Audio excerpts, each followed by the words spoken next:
Okay, so Veronica, you're one of 12 brewers within Deschutes Brewery.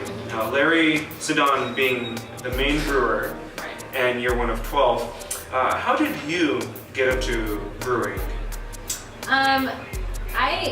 I wonder about that still. I am a biologist by training and kind of chose Bend first as the town, and I saw Deschutes as a great company to potentially work for in the future and kind of work towards getting my foot in the door there in order to stay in this great town. Did you already have some sort of interest in beer before? I mean, nothing beyond beer culture and sharing it with friends.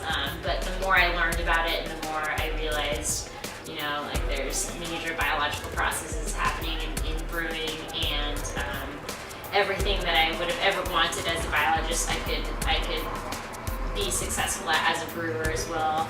And there's just so many other elements that come into play in brewing, beyond just biology, and so that's exciting too. So, and it's like the best industry to be involved in. So,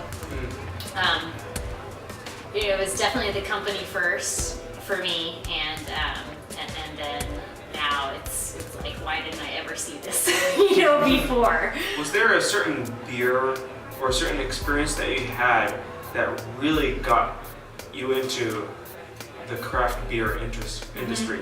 Well, craft beer began for me, I'm a Californian, and Sierra Nevada Porter was probably my first craft beer that I'd go on a camping trip by myself. And it wasn't just about the beer, it was about whatever I was experiencing with the beer, that camping trip at, Big Sur, or whatever it was that I was taking this six-pack, to accompany like these experiences. And that was like the exciting part of craft beer too. It wasn't just, wow, this is a quality product, but it's enriching my adventurous life, right? Is there a certain beer style that you enjoy more than another style?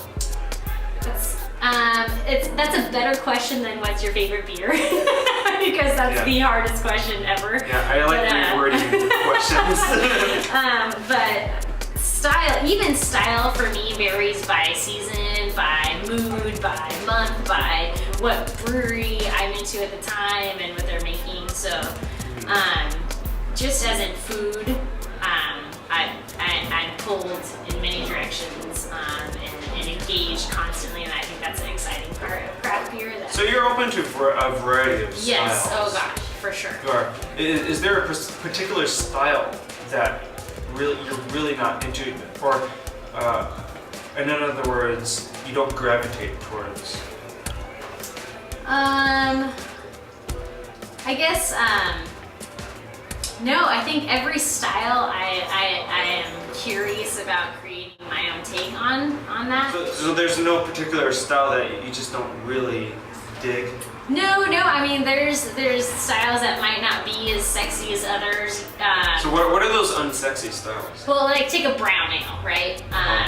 It doesn't have a ton of hops, so on the West Coast you might have a hard time selling just a classic English style brown.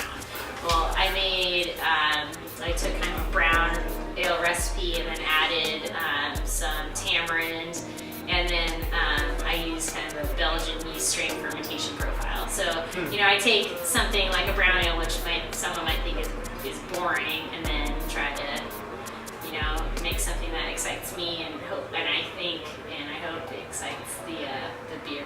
Larry Sidon, that's the main brewer. Do you know if there's a certain style that he's not really particularly interested in, or one that he really likes? Do you know any of those? I think Larry's talents definitely lie in hops. He's been in the hop industry in the past for many, many years, and we look to him for all of our hop questions. He's really interested in sour beers and has allowed us to be creative in our own passions for sour beers. A lot of brewers are into sour beers, so that's very cool as a brewer to have a brewmaster that will promote that, right? Yeah. So I'd say those two styles, whether it's even just, I mean, I wouldn't say all IPAs, I'd say perfect use of hops and even a pale ale. What is your number one favorite Deschutes beer? That's another hard question. Do you know if Larry has a number one favorite that he's made himself? I think that would be a hard question for him as well. But one of my, I mean, it's again like, what mood are you in? What season is it right now? It's the end of red chair season, so for me, knowing that red chair will not be made in a couple months, I already start like, really? I won't have any red chair? So that kind of tells me how much I love that beer. It's not only, again, like, a craft beer is not just the beer, it's the experiences that you bring along with it. So red chair to me is the mountain. It's coming down with all your friends after snowboarding and sharing that very, very awesome and refreshing. One of my favorite Reserve Series beers is Abyss. Any year of it, I love to explore. Same for me too. Yeah. The Abyss is quite amazing. Yeah. Is it the same with Larry? Like, as much as you know of him. Yeah, I can't. Yeah, it's hard for me to speak. Is he a seasonal kind of guy? I think the red chair, he had so much to do with what red chair is because he's so involved in the hop community.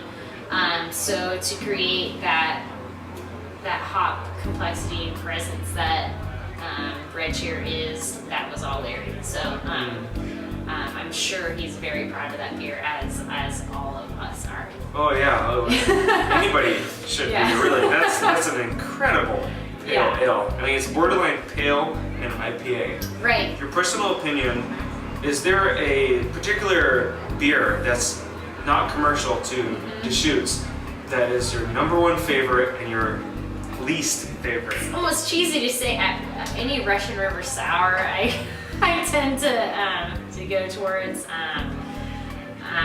Consecration is probably my favorite as far as their sours go.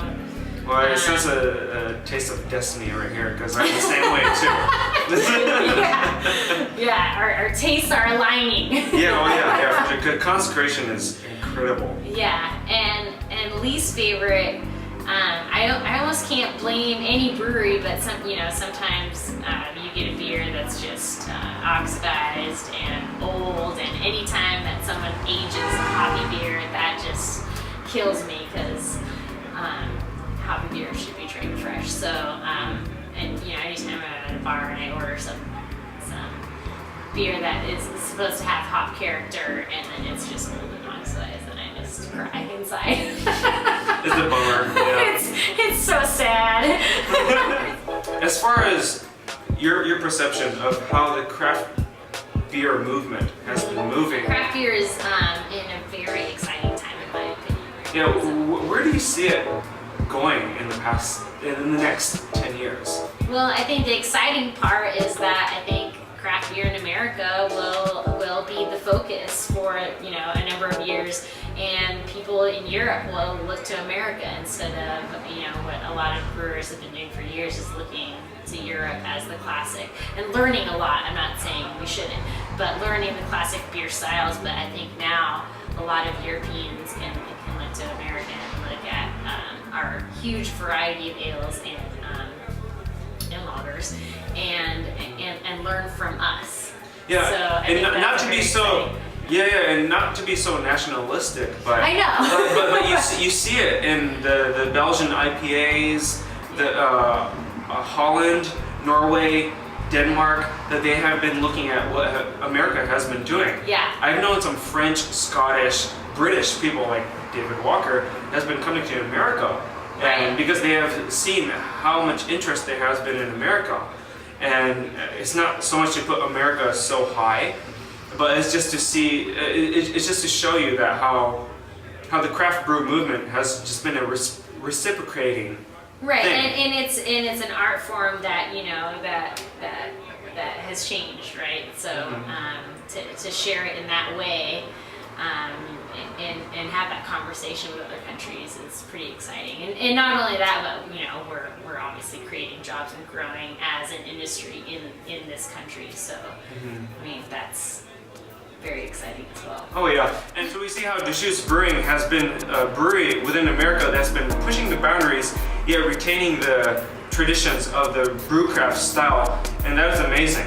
And I think it's so great. So thank you so much, Veronica. Thank you so much. Yeah, thank you so much for the interview. We've been having fun, and we're gonna have more beer on the way out. We might be drinking beer. Yeah, so It's what we do. for sure, yeah. So thanks so much to City Beer Store in San Francisco. Craig and Beth, you guys are both amazing. Thank you so much.